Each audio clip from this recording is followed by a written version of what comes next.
guys, so this is the first lecture of the semester. This isn't a video lecture that you have to watch at home, but as you can remember, I'm recording all of the lectures, so if you missed anything or you want to come back and review something, you're going to always have these video lectures. So let's start with Geography 101. This is the introduction to this course. Okay, so one of the things that we practiced doing was identifying all of these places on the world map. Where are numbered are the continents. There are 7 of them, and then the letters represent oceans. So we look at number 1, that is the continent of Asia. Number 2 is Africa. Number 3 is Antarctica. Number 4, North America. Number 5 is South America. Number 6 is Australia, and number 7 is Europe. Keep in mind that continents are not the same as countries, okay? Continents are these large land masses, and in these continents there are several countries. The only continent that is also a country is Australia. A represents the Atlantic Ocean. B is the Pacific Ocean, and remember the Pacific Ocean connects from here to this side of the world. Remember that the world is round, so it's a continuation. So the Pacific Ocean also is right here. C is the Arctic Ocean, and D is the Indian Ocean.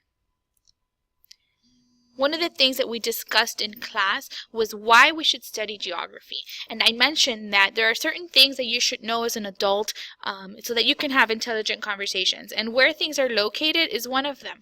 So if you have a chance, log on to BlendSpace and look at this video from Miss Teen USA and tell me why you think geography is important so that we don't sound like Miss South Carolina. One of the things that I also mentioned in class was that 73% of Americans between the ages of 18 to 24 don't know where Iraq is on a map. And that's about 1 in 4 people. And Iraq is something that we should probably know since we are engaged in a lot of conflict in that part of the world, and we fought a war there. Okay, so what is geography? Geo equals Earth. That's what that means. Geo means Earth. And graphy is a field of study.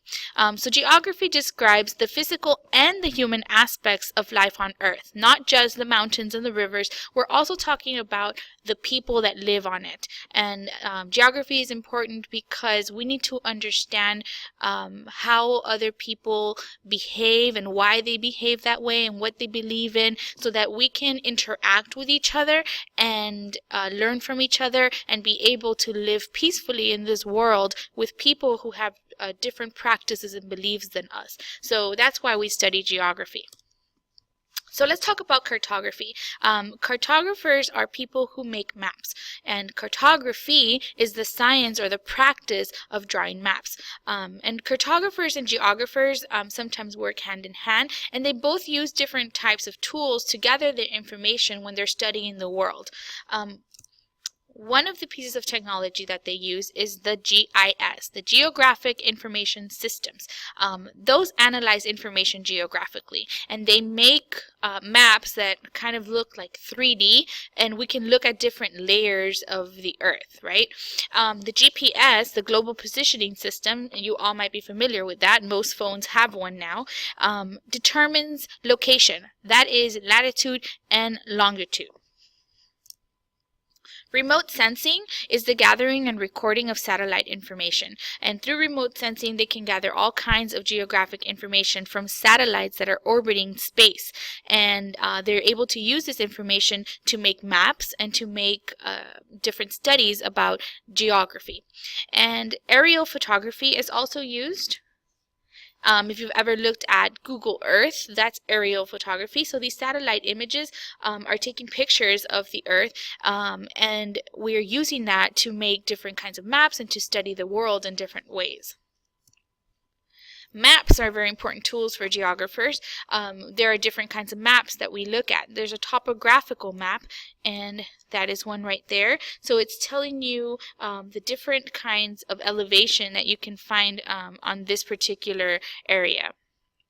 you have the physical map here, and that's a physical map of Africa, and you can see that there are oceans surrounding it. You can see that there is a few lakes, maybe a river. There's mountains, deserts. The green parts probably show some vegetation. So that's a physical map. Another type of map that geographers use are population maps. You can see here the different kinds of, political maps. Okay, so political maps will show you political boundaries. So this is a map of the United States, and you can see the political boundaries. All of these states are separated by lines. Okay, so this is a political map. It's showing boundaries. When we look at the world and we try to make it flat, to put it on paper, we run into a little problem, because it is impossible to take a round earth and make it look flat without stretching it or messing it up. Right? The part that gets messed up is called distortion. So if you look at this image here, you can see that as we flatten it out, the sizes of the continents change, and particularly the ones that are right here. Look how small Africa is when it's flat, and look how large it gets as we change the projection of the map. Okay. And there are several ways that a map can be distorted. A map can be distorted through area. The size of the land is going to change depending on the type of map that you're using. There's also a distortion of shape. So some might look a little longer, some might look a little fatter. The shape changes also when you change the projection. Distance. The distance between land masses changes because of the way that it's laid out. So maybe the oceans look a little larger, and now it looks like things are further apart.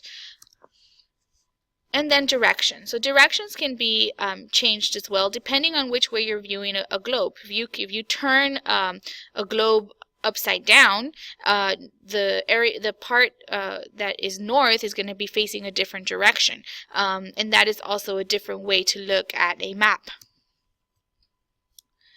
One of the very popular map projections that we use is the Mercator projection.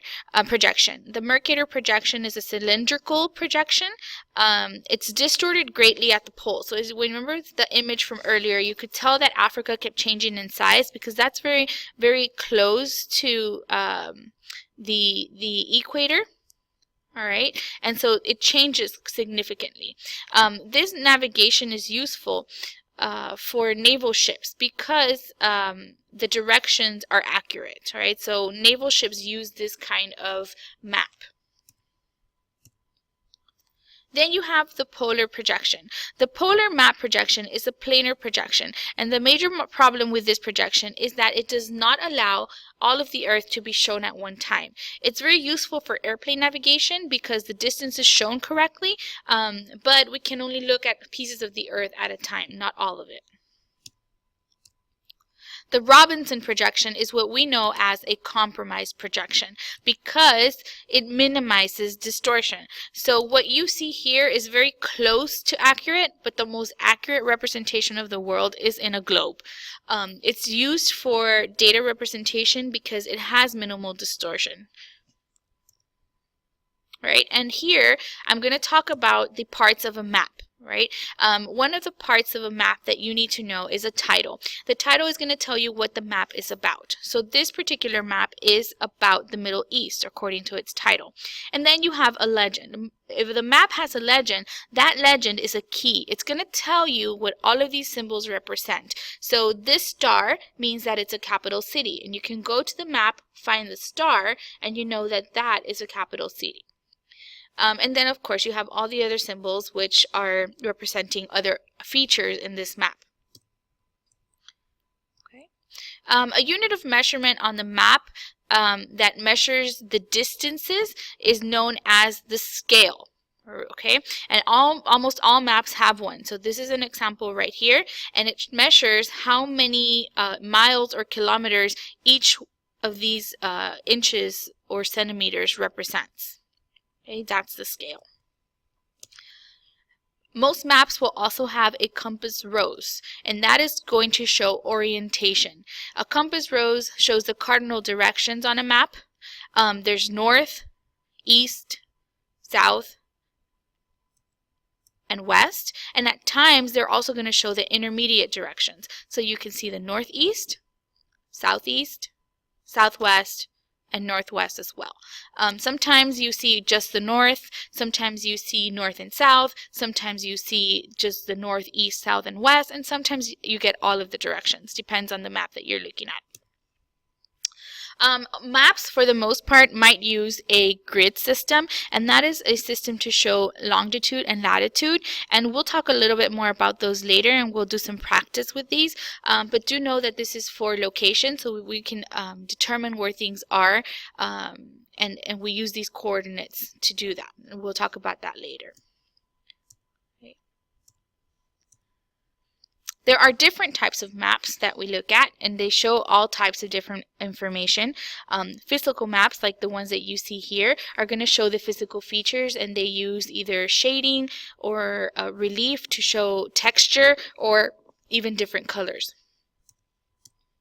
Your political maps are going to show the features such as national boundaries and borders.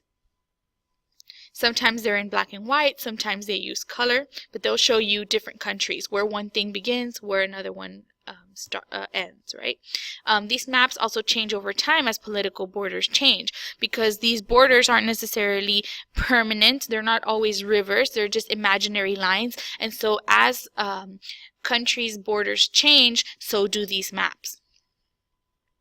For example, here you have Europe before World War II, after World War II, and then after the breakup of the Soviet Union. So this is a map of the same continent, and it has a lot of different political borders. Population maps are important to geographers because they look at the distribution of people, where people live. Population distribution shows how the population of areas is spread out throughout the world, and we will talk about that in the next few days. Population density will tell you how many people are concentrated in 1 square mile or kilometer of an area. So you can tell where the population concentrations are by looking at the different colors of this map. And then we also have climate maps. Climate maps show the climatic characteristics of a region. So you could see where it tends to be rainy, where it tends to be hot, where it tends to be dry.